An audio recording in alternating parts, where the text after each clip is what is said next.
Often in life, you may find yourself trying to help other people change. Whether you are acting as a mentor, a parent, a teacher, or even a friend, you hope to exert a positive influence and assist someone in reaching their goals. The simplest acts of kindness are by far more powerful than 1,000 heads bowing in prayer. This was said by none other than Mahatma Gandhi. We live in a world lacking in compassion. The sad reality of humanity is that the vast majority of people ignore the suffering of others. Perhaps many turn a blind eye for their own survival. We often learn compassion only after we have suffered ourselves.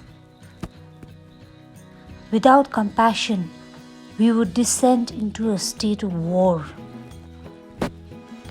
The Dalai Lama stated, "Love and compassion are necessities, not luxuries.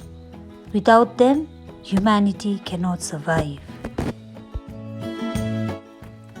Hence, here I am with a short story by Ruskin Bond, and it is titled The Thief's Story.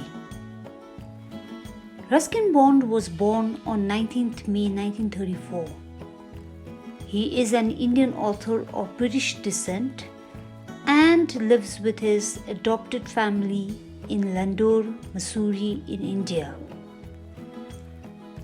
The Indian Council for Child Education has recognized his role in the growth of children's literature in India. He was awarded the Sahitya Academy Award in 1992 for Our Trees Still Grow in Dehra, his novel in English. He was awarded the Padma Shri in 1999 and the Padma Bhushan in 2014. This story focuses on basic human values and relationships. It is easier for a thief to burgle a greedy man. It is difficult even for a thief to burgle a careless and honest person. Let us watch to find out more. So this story is about two different people. One is a thief of 15 years of age and the other is a man of approximately 25 years. Both are watching a wrestling match somewhere. The name of the person watching the match is Anil. The thief approaches Anil and starts talking to him because he feels that he had not robbed anyone in the past few days and thought that it would be easy to rob a simple person like Anil. Anil was a writer by profession. He was living his life very carelessly and he was struggling to write for earning the money to run his life. The thief, on the other hand, was a very smart and tactful person who started up a conversation with flattery and put on a smile that could melt even the most cruel person. That was how he trapped his prey. They both start talking and Anil asks the thief his name.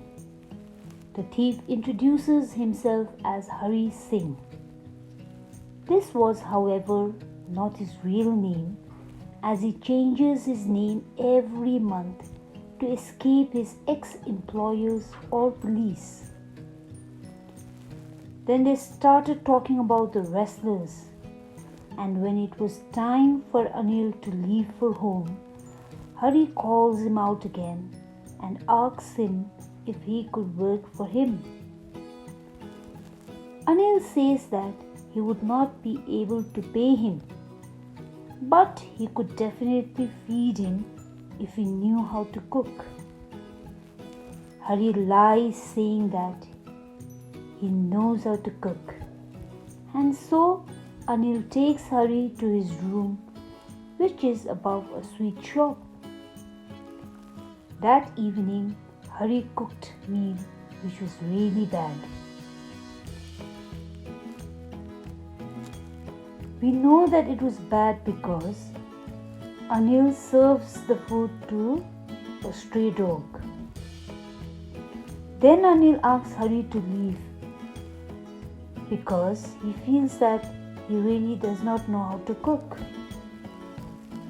It is here that Hari smiles in his most attractive way that Anil feels bad and decides to keep him.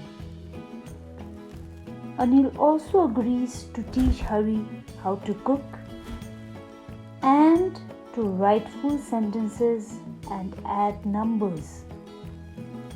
This makes Hari grateful as he knew that there would be no limit to robbing people once he knew how to read and write.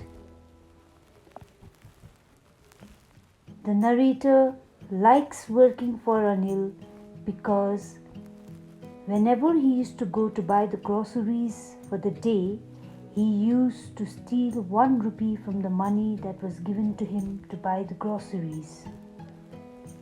Anil knew that Hari used to steal, but he never interfered. Anil made money by irregular works. Sometimes he used to borrow money, and other times when he had money, he used to lend it to other people. Whenever he got enough money, he would go out with his friends to celebrate. One day, Anil came in with a bundle of notes and told Hari that he had sold a book to a publisher. As Hari saw the bundle of notes, his evil spirit roused in his mind. He decided to rob Anil that night.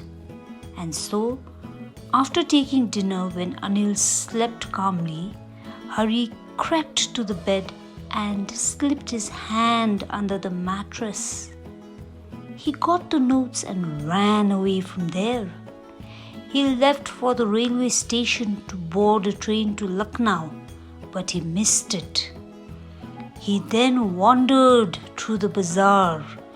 It was raining and Hari Singh was completely wet. There was a conflict in his mind. He did not want to betray the faith of Anil, who was teaching him how to write and add numbers that could transform his life. So he left the railway station and came to a field and sat on the bench. Just then, heavy rain started pouring down. A chill wind started blowing, and this made Hari guilty as he realized that he had cheated an innocent person. Hari Singh had a change of heart. He decided to return to Anil and keep the money under the pillow. He reached the room and placed the money back. The next morning, Hari woke up a bit late and Anil had already made his tea.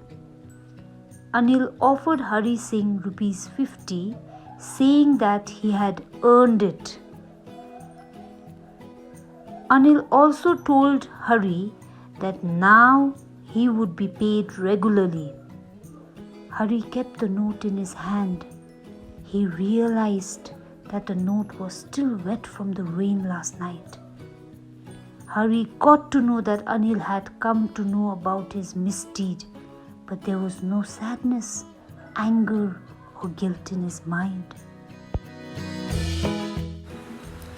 And then Hari smiled in a beautiful way, and it was genuine happiness as he knew that he had saved himself from the wrong road. A beautiful story, isn't it? Hence, from here, we get to realize that sometimes a little act of kindness and compassion can help a person change into a new leaf. Thank you and have a good day.